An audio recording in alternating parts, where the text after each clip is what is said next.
काय आहे रे तुझं?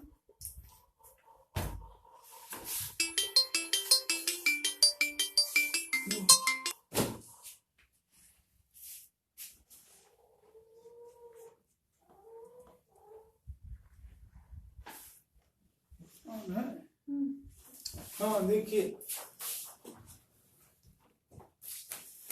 Alcohol and water are separated from their mixture by. Alcohol और पानी को उनके मिश्रण के द्वारा कैसे पृथक किया जाएगा? Fractional distillation, by fractional distillation, प्रभाजी आसवन द्वारा, बी है पृथक्करण कीप द्वारा, सेपरेटिंग फनेल के द्वारा, सी है सिंपल डिस्टिलेशन साधारण आसवन के द्वारा, नन आपस में मिल जाना। समांगी, ये अल्कोहल पानी के साथ मिलकर के समांगी मिश्रण बनाता है। तो समांगी मिश्रण को हम कैसे अलग करेंगे? फ्रैक्शनल डिस्टिलेशन द्वारा अलग किया जाता है। इसको कहते हैं, ये ट्राइपॉड स्टैंड है, तिपाही जिसको कहते हैं, लोहे की होती है। ये क्या है? स्पिरिट लैंप है। इसमें क्या है? ये वाटर और अल्कोहल का मिश्रण है, पानी प्लस अल्कोहल। क्या किया जाता है? इसमें एक कार्क लगा होता है, इस कार्क में दो छेद होते हैं। एक छेद में ये लगाया जाता है थर्मामीटर, जिससे ताप को देखते रहते हैं। दूसरा होता है ये डिलीवरी ट्यूब, क्या कहते हैं इसको? डिलीवरी ट्यूब, निकास नली। इस निकास में यहाँ गर्म किया जाता है तो ये भाप बन करके निकलता है। क्या होता है? पानी और इसके अल्कोहल के क्वथनांक में, बॉइलिंग पॉइंट में अंतर होता है। तो बॉइलिंग पॉइंट में कहता है अल्कोहल पहले ही गैस में बदल जाता है सिर्फ 55 डिग्री सेल्सियस पर, 45 से 55 पर, और पानी 100 डिग्री सेल्सियस पर गैस में बदलता है। इसको जब गर्म करते हैं और थर्मामीटर से देखते रहते हैं कि 100 डिग्री सेल्सियस ना ताप होने पावे, 60-70 तक रह जाए, तो क्या होता है? अल्कोहल गैस बन करके बाहर निकलता है और आता है, यहाँ पहुंचता है डिलीवरी ट्यूब में। डिलीवरी ट्यूब में क्या किया जाता है? इसको ठंडा किया जाता है। इसके ऊपर एक कंडेंसर लगा दिया जाता है। कंडेंस माने ठंडा करना। ये कंडेंसर लगा दिया जाता है। नीचे की ओर से इसमें पानी प्रवाहित किया जाता है, ट्यूब लगा दिया जाता है। ये वाटर टंकी से ये ट्यूब है। पानी H2O इधर से जाता है, ठंडा पानी। ऊपर से क्या किया जाता है? इसे पानी ये इसे निकलता है, ये पानी नीचे की ओर गिरता रहता है, नाली में चला जाता है। तो ये पूरा भरा रहता है, इसमें ये ठंडा होता है। ये अंदर जो आता है, ये अल्कोहल ये द्रवित होकर के यहाँ इकट्ठा कर लिया जाता है और पानी इस फ्लास्क में रह जाता है। इसको कहते हैं फ्रैक्शनल डिस्टिलेशन, प्रभाजी आसवन। तो प्रभाजी आसवन द्वारा इसको हम अलग करेंगे, अल्कोहल और पानी के मिश्रण को। अच्छा, अमिश्रण ये दोनों हो तब पृथक्करण कीप द्वारा अलग किया जाता है। जैसे इसके पहले आप जान चुके हो, ये पृथक्करण कीप है, ये कीप है, इसको कहते हैं पृथक्करण कीप। ये कीप है।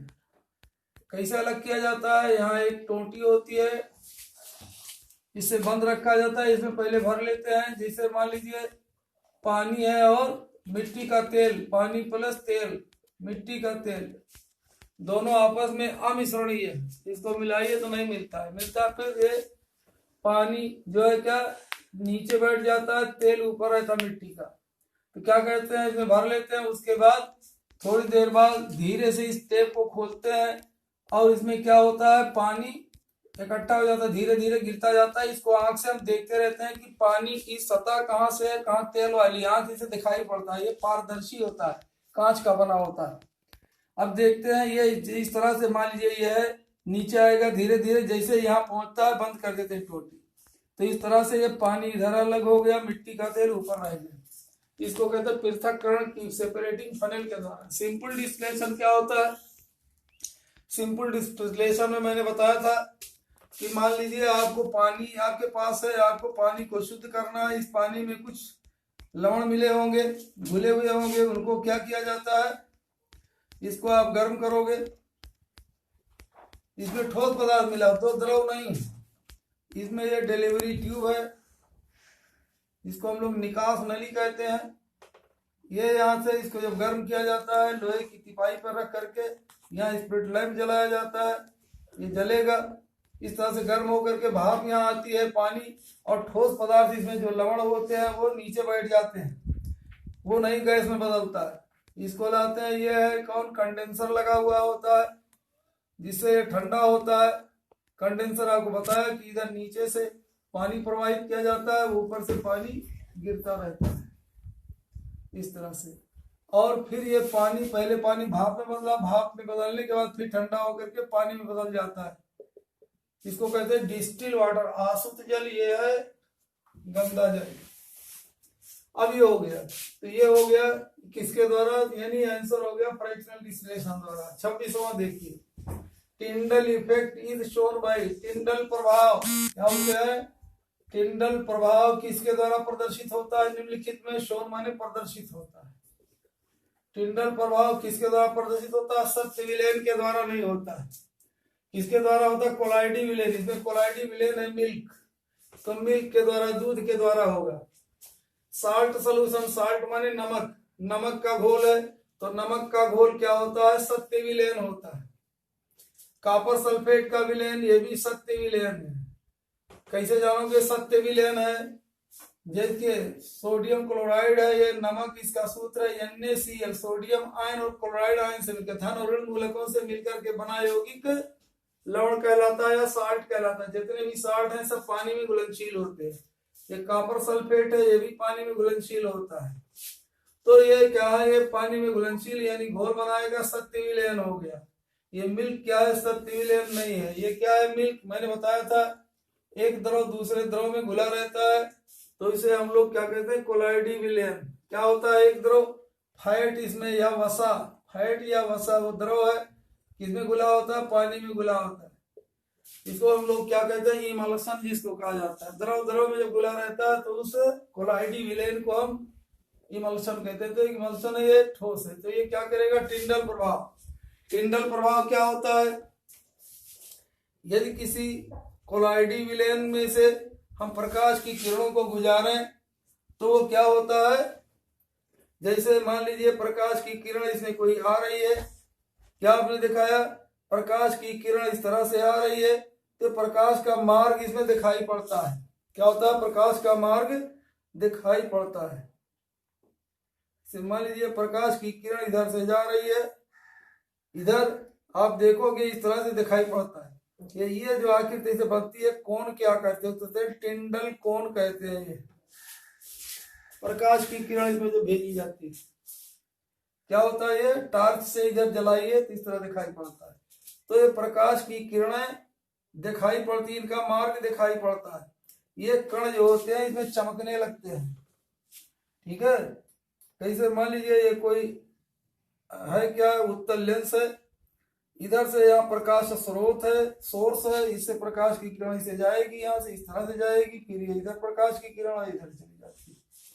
तो ये प्रकाश की किरण इस तरह से इसमें पड़ती है, प्रकाश यहाँ इतना का मार्ग, ये उजाला दिखाई पड़ता है चमकता हुआ, तो इसको कहते हैं टिंडल प्रभाव। तो टिंडल प्रभाव क्या है, कल मैंने बताया था, कोलाइडी कणों द्वारा प्रकाश की किरणों को विभिन्न दिशाओं में बिखेर देना।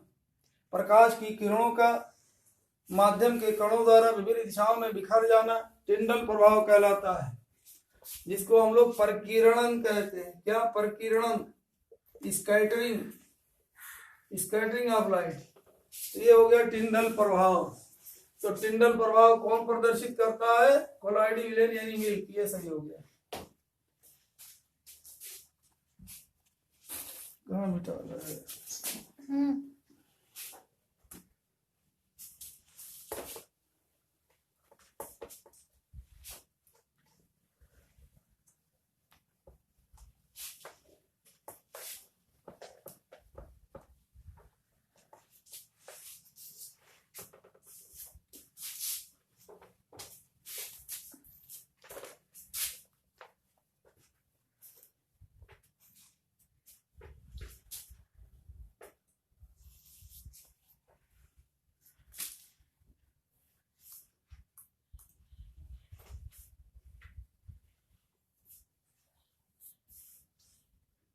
27.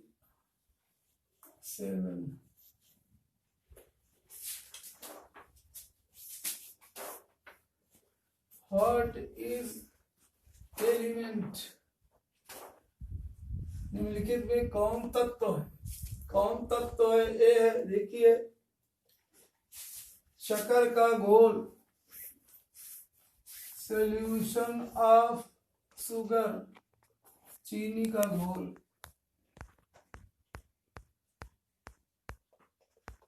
B, calcium carbonate, calcium carbonate,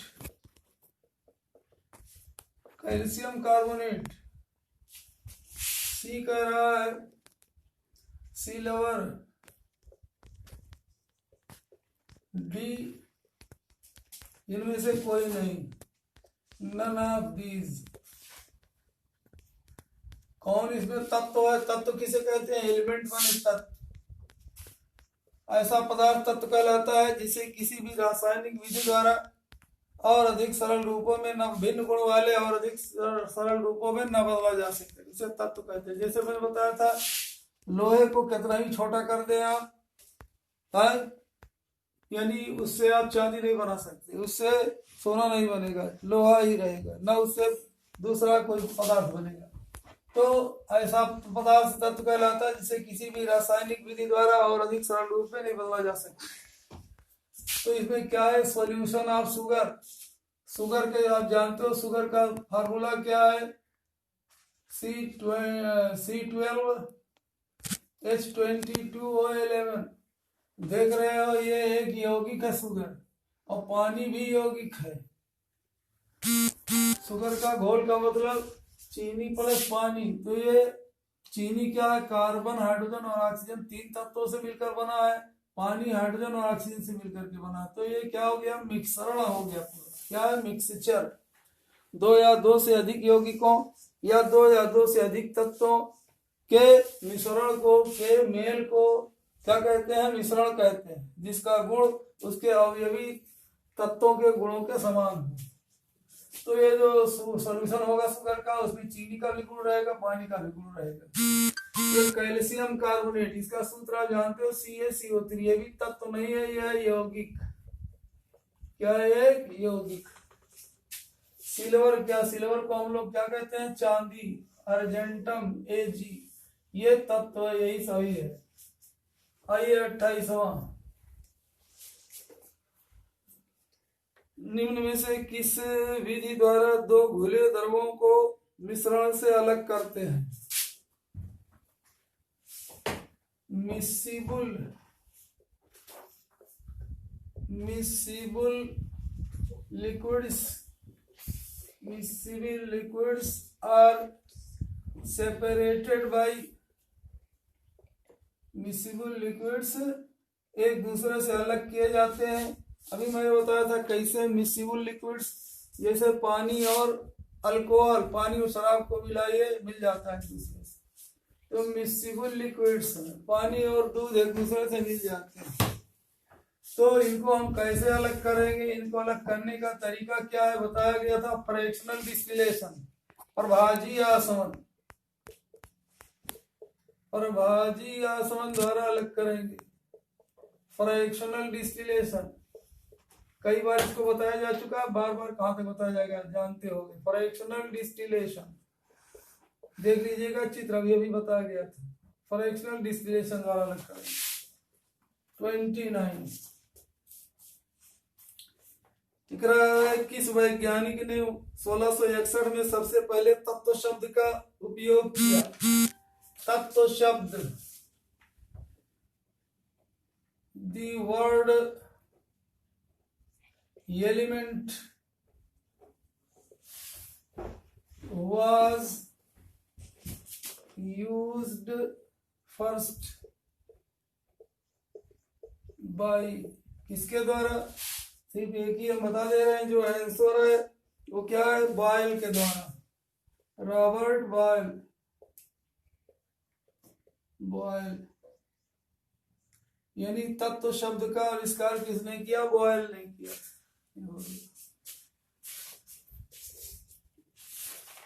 आगे देखिए, देखिए केमिस्ट्री कितनी आसान है, थोड़ा सा मेहनत कीजिए। 30 देखिए, निम्न में से कौन सा सूत्र अमोनियम सल्फेट के लिए सत्य है? Formula of ammonium sulphate, ammonium sulphate is, ammonium sulphate का करा सूत्र क्या होगा? ए है NH4SO4, B NH4 twice SO4, ammonium sulphate, C NH4 thrice SO4, NH4 thrice इसे पढ़ा जाता है, NH4 thrice SO4, D NH4 twice SO4 thrice, NH4 twice SO4 thrice, कोष्ठ में लिख के इसे लिखा है तो उसको ट्वाइस थ्राइस इसे पढ़ा जाता है। ट्वाइस माने 2 गुना, थ्राइस माने 3 गुना। कौन सा सही है? ये क्या है सब? ये लवण है, धन और ऋण मूलकों से मिलकर के बना है। धन और ऋण मूलक आपको याद होगा, 9th क्लास में शुरुआत में ही या 8th क्लास में ही बताया जाता है। तो धन तथा ऋण मूलकों से बना यौगिक लवण कहलाता है। धन मूलक कौन है, ऋण मूलक कौन है, ये आप जानते हो। और साड़ी अगर नहीं याद है तो याद कर डालिए। प्रथम समूह के सभी तत्व कौन है? Hydrogen, lithium, sodium, potassium, rubidium, caesium, francium. Hydrogen, sodium, potassium, rubidium, caesium, francium, इन सब की संयोजकता +1 होती है। H+1 charge, Li+1 charge, Na+1 charge, K+1 charge, Rb+1 charge, CS+1 charge, Fr+1 charge. ऐसा रटना पड़ेगा। Hydrogen, lithium, sodium, potassium, rubidium, caesium, francium, इन सब की संयोजकता 1। द्वितीय समूह के तत्वों की संयोजकता beryllium, magnesium, calcium, strontium, barium, radium, इन सब की संयोजकता +2 होती है। ये रखना पड़ेगा, याद करना पड़ेगा। और कोई दूसरा तरीका जब +4 बनाया जाए तो उसकी संयोजकता होती है। इसी तरह से मान लीजिए ये पहला समूह है, दूसरा समूह है, सेकंड समूह है, second group, first group, second group. फिर क्या आता है? थर्ड ग्रुप से लेकर के 12वें ग्रुप तक, थर्ड से लेकर के 12वें तक, 13 से लेकर के 12वें तक के तत्व को ट्रांजिशनल एलिमेंट कहते हैं, संक्रमण तत्व। इनकी संयोजकता फिक्स नहीं होती है, इनकी 2-2, 3-3 संयोजकताएं होती हैं, लेकिन लगभग सभी तत्वों की संयोजकता +2 तो होती ही है। देखिए जैसे मान लीजिए संक्रमण तत्व में लोहा है Fe, तो 2 तरह की Fe+2 charges, Fe+3 charges, ferrous और फेरिक। इसी तरह से कॉपर की 2 संयोजकता, क्यूपरस, क्यूपरिक। कम वाले को अस, ज्यादा वाले को इक कहा जाता है। इसी क्यूपरस, क्यूपरिक। इसी तरह से है nickelous, nickelic, Na+2 charges nickelous, Na+4 charges nickelic. Cobaltous, cobaltic, Co+2 charges, Co+4 charges, cobaltous, cobaltic. तो कुछ इस तरह से इनको कहते हैं संक्रमण तत्व। इसी तरह से Ag, अर्जेंटस, अर्जेंटिक। ठीक है, तो अर्जेंटस, अर्जेंटिक, आरस, आरिक, Au+1 चार्ज, Au+3 चार्ज। तो aurous, auric, mercurous, mercuric, Hg+1 charge, Hg+2 charges. ये रटना पड़ेगा यार। देख रहे हो, 2 तो हर एक की संयोजकता है। तो ये संक्रमण तत्व हैं। अब उसके बाद 3 से लेकर के 12 तक फिर क्या आता है, 13वां तत्व। यह पुरानी जो साड़ी है उसको फर्स्ट बी कहा जाता है। तो वो क्या है, 13वां तत्व है। 13वां तत्व में कौन है, boron, aluminium, gallium, indium, thallium. इन सब की संयोजकता +3 सब पे इनकी संयोजकता फिक्स है। Boron, aluminium, gallium, indium, thallium. फिर क्या आता है, 14वां तत्व है। 14वां समूह क्या है, उसमें क्या है, carbon, silicon, germanium, tin, lead. इन सब की संयोजकता +4 -4 दोनों होती है। +4 जर्मेनियम, इन सब की संयोजकता +4। 15वें समूह के तत्व की संयोजकता +5। 15वें समूह में क्या है, nitrogen, phosphorus, arsenic, antimony, bismuth. Nitrogen, phosphorus, arsenic, antimony, bismuth. इन सब की संयोजकता +5 और +3 दोनों होती है।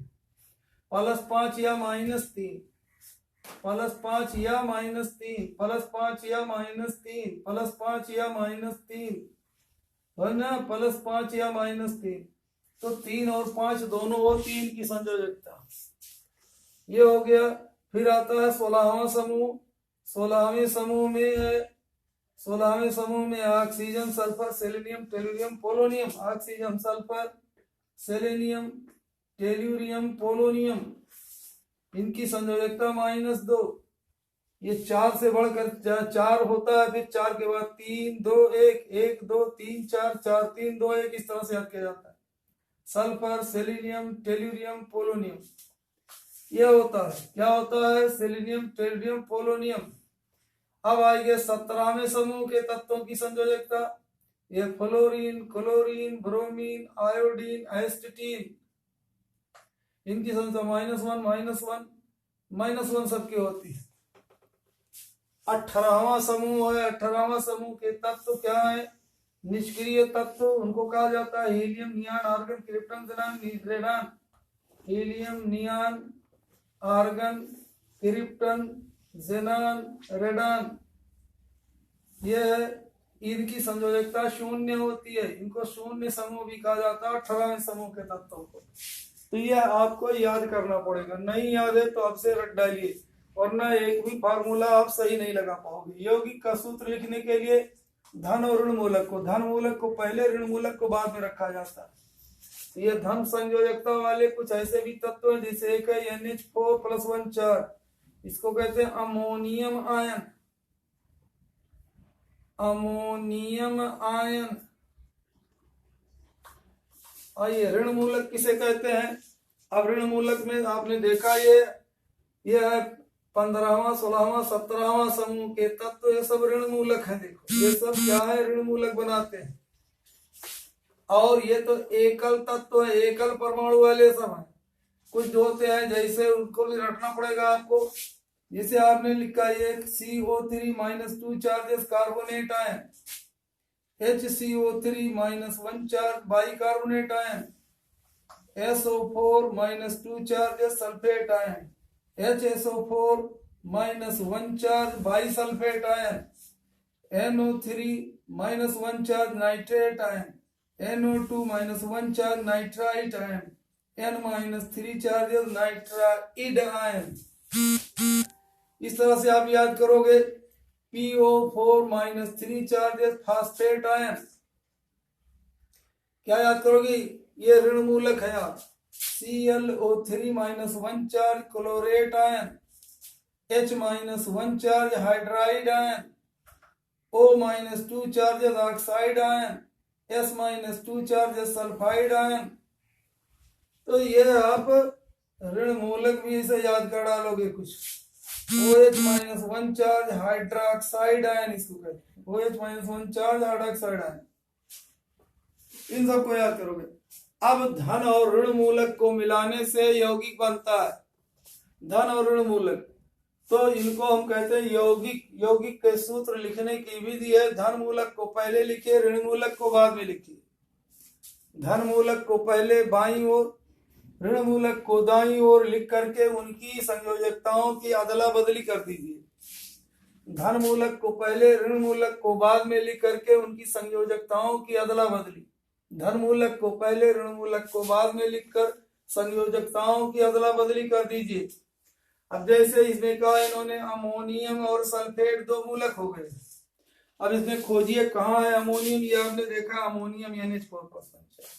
आप पहले लिख लोगे NH4, आपने लिख लिया, ये हो गया अमोनियम। अब सल्फेट खोजिए कहाँ है, देखा आपने ये है SO4 सल्फेट आयन। तो पहले आपने धन लिखा, बाद में लिख दिया SO4। अब इसकी संयोजकता 2 है, इसकी 1 है, तो इसकी संयोजकता की अदला बदली यहाँ 2 कर दोगे। अगर कोष नहीं बनाओगे तो NH42 हो जाएगा।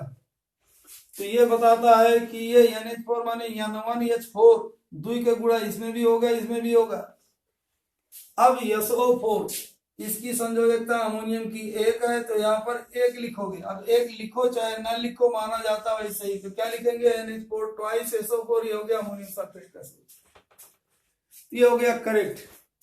इसी तरह से ऐसे कहा जाए अमोनियम फास्फेट का सूत्र लिखिए। देखिए तो आपने लिखा NH4 फास्फेट, आपने लिख दिया PO4 -3 चार्जेस। देखो ये है, तो क्या करोगे, फास्फेट की संयोजकता 3 है, तो यहाँ लिखोगे NH4 थराइस PO4। अमोनियम की संयोजकता 1 है, 1 लिखा नहीं जाता है, लिखोगे NH4 थराइस PO4 अमोनियम फास्फेट। कहा जाए कैल्शियम फास्फेट लिखिए, कैल्शियम फास्फेट, तो कैल्शियम का आप लिखोगे Ca+2 चार्जेस। यहाँ आपने लिखा Ca, फास्फेट का लिख दिया PO4। अब इसकी संयोजकता 2 है, तो यहाँ 2 यहाँ लिख दोगे। इसकी संयोजकता 3 है, तो यहाँ 3 लिख दोगे। Ca3PO4 ट्वाइस कैल्शियम फास्फेट हो गया। तब आप हमारे क्या से जान गए होंगे। इसी तरह से कहा जाए सोडियम क्या है, एल्यूमिनियम सल्फेट लिखना है। एल्यूमिनियम देखा आपने यहाँ पर Al, तो आपने पहले धन मूलक लिख लिया, फिर सल्फेट लिखा। अब आपने देखा एल्यूमिनियम की मूलकों की अदला बदली, संयोजकताओं की अदला बदली, तो इसकी संयोजकता 3 है, तो यहाँ लिखेंगे 3। सल्फेट की 2 है, तो यहाँ लिख देंगे 2। Al2SO4 थराइस। ये अकेला तत्व है, इसलिए हमने कोष नहीं बनाया। अकेला तत्व है, C है, इसलिए कोष नहीं बनाया। यहाँ 2 तत्व थे N और H, तब कोष बना के लिखना पड़ा। 2 तत्व NH। तो ये रहा सूत्र क्या, अमोनियम सल्फेट का सूत्र NH4 ट्वाइस SO4। कहाँ है NH4 है, ये वाला सही है, NH4 ट्वाइस SO4। क्या है NH4 ट्वाइस SO4। अमोनियम की संयोजकता 1, तो यहाँ 1 लिखा ही नहीं जाता है, ये सल्फेट यहाँ लिख दिया, अमोनियम सल्फेट का ये सूत्र हो गया। लिख लो जल्दी, जो ना जानते हो, नहीं जानते हो तो इस तरह से लिख करके इस तरह से रट डालिए सब।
आगे क्वेश्चन नंबर 2 है कि 32 से जोड़िए।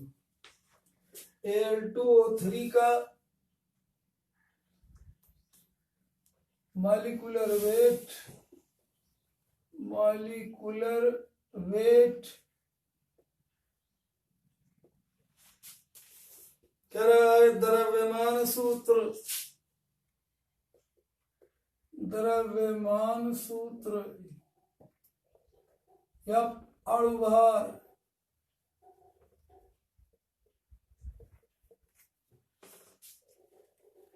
Of Al2O3 is Al2O3 is कितना है Al2O3 का अणु भार निकालिए।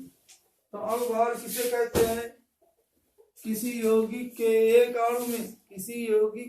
अणु में उपस्थित विभिन्न तत्वों के परमाणु भारों के योग को क्या कहते हैं? उसका अणु भार कहते हैं। या किसी यौगिक के सूत्र में उपस्थित विभिन्न तत्वों के परमाणु द्रव्यमानों के योग को उसका अणु भार कहते हैं। तो Al2O3 का क्या होगा? एल्यूमिनियम का परमाणु भार आपको याद करना पड़ेगा, अभी याद करना पड़ेगा। परमाणु क्रमांक का लगभग दूना होता है। तो Al13 एल्यूमिनियम का परमाणु भार होता है 27। तो 2 × 27 2 एल्यूमिनियम है, प्लस इसे कर देंगे।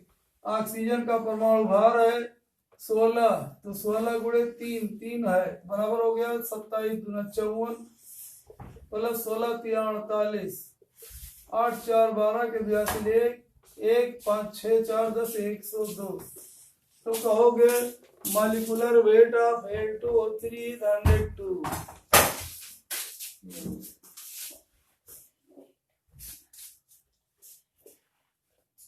इसको कहते हैं क्या? 102 का AMU एटॉमिक मास यूनिट। क्या कहते हैं? AMU, अलीगढ़ मुस्लिम यूनिवर्सिटी ना समझ जाना।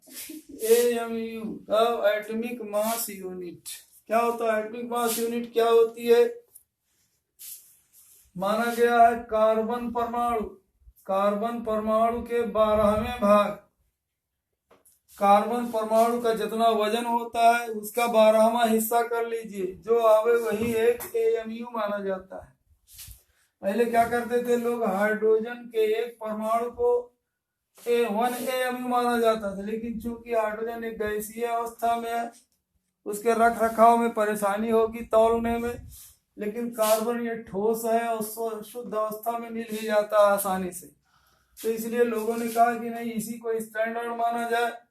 चूंकि कार्बन हाइड्रोजन से 12 गुना भारी था, तो लोगों ने कहा कि भाई कार्बन का परमाणु, कार्बन के कई समस्थानिक होते हैं, C612 C613 C614।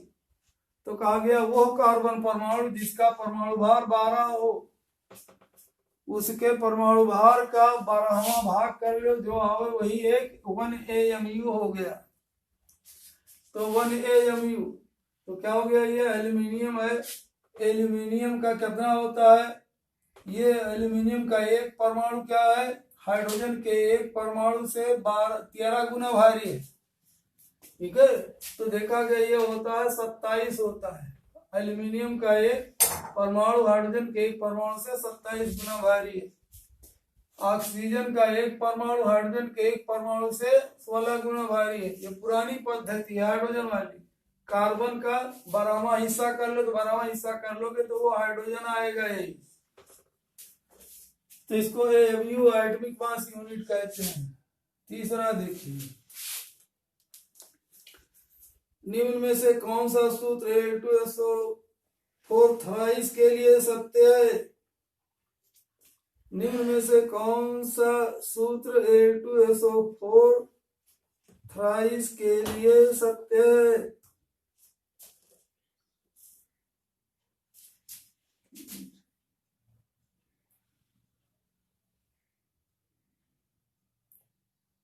और Al2SO4 for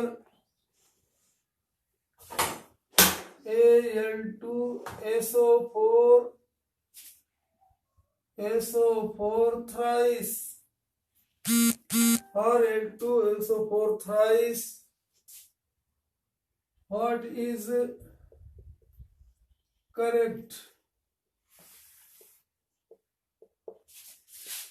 Al2SO4 thrice के लिए क्या सत्य है? कह रहा है इसमें it has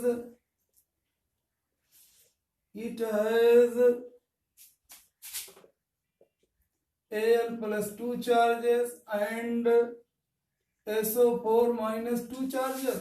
कह रहा है क्या इसमें एल्यूमिनियम +2 चार्जेस, सल्फेट -1 चार्जेस सही है? आप जानते हो नहीं सही है। बी क्या है, Al plus 1 charge, it has Al plus 1 charge and SO4 minus 2 charges. Third is C, Al plus 3 charges, it has, check out, it contains Al plus 3 charges and SO4 minus 2 charges. D,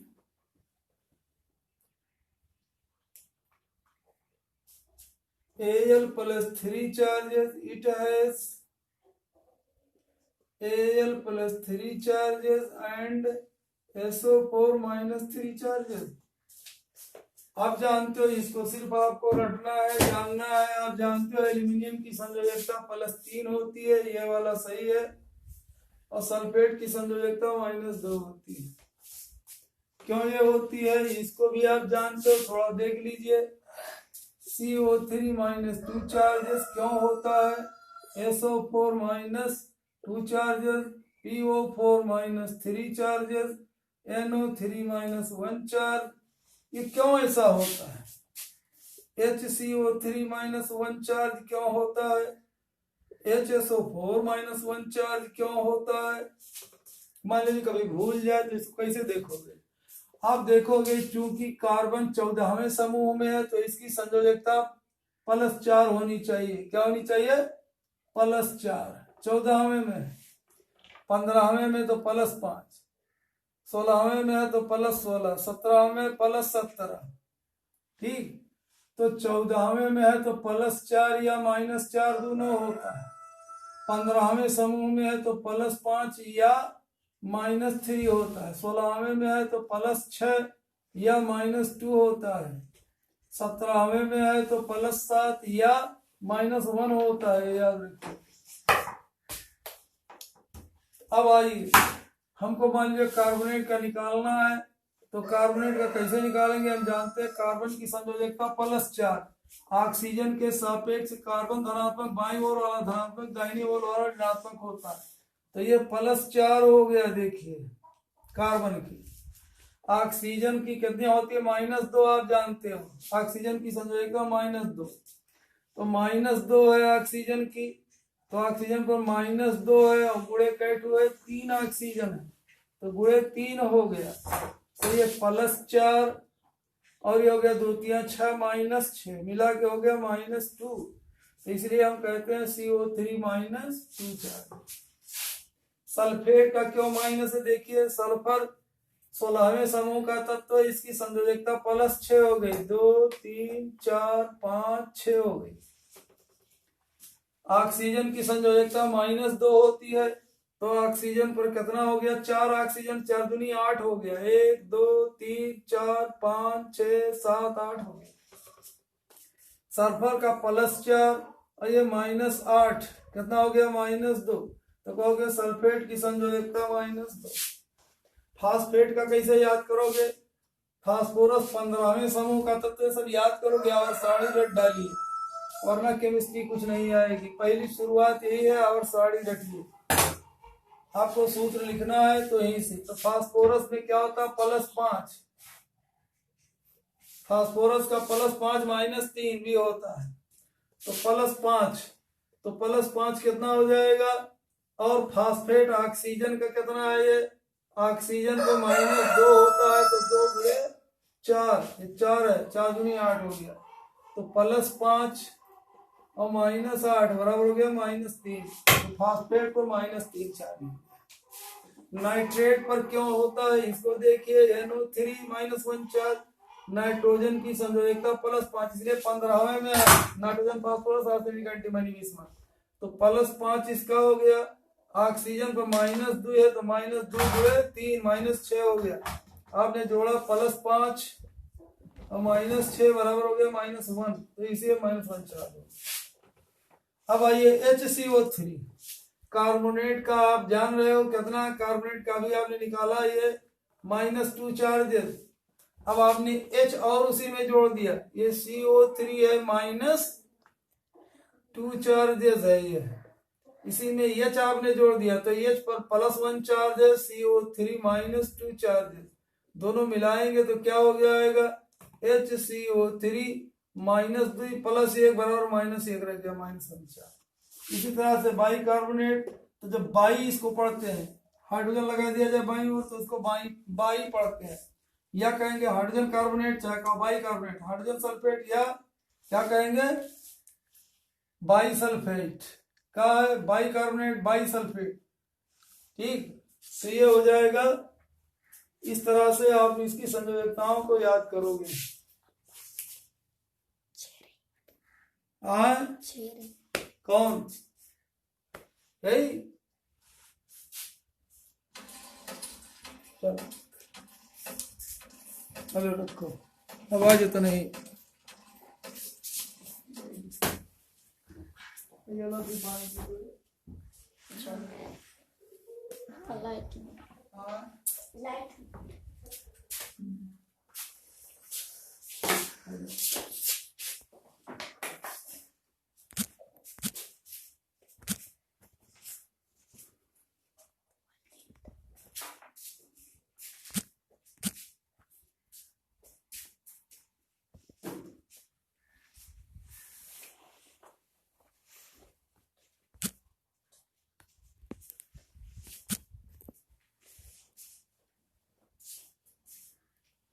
इसको तो लाएगा ना, हाँ तो पानी के लिए तो दे दे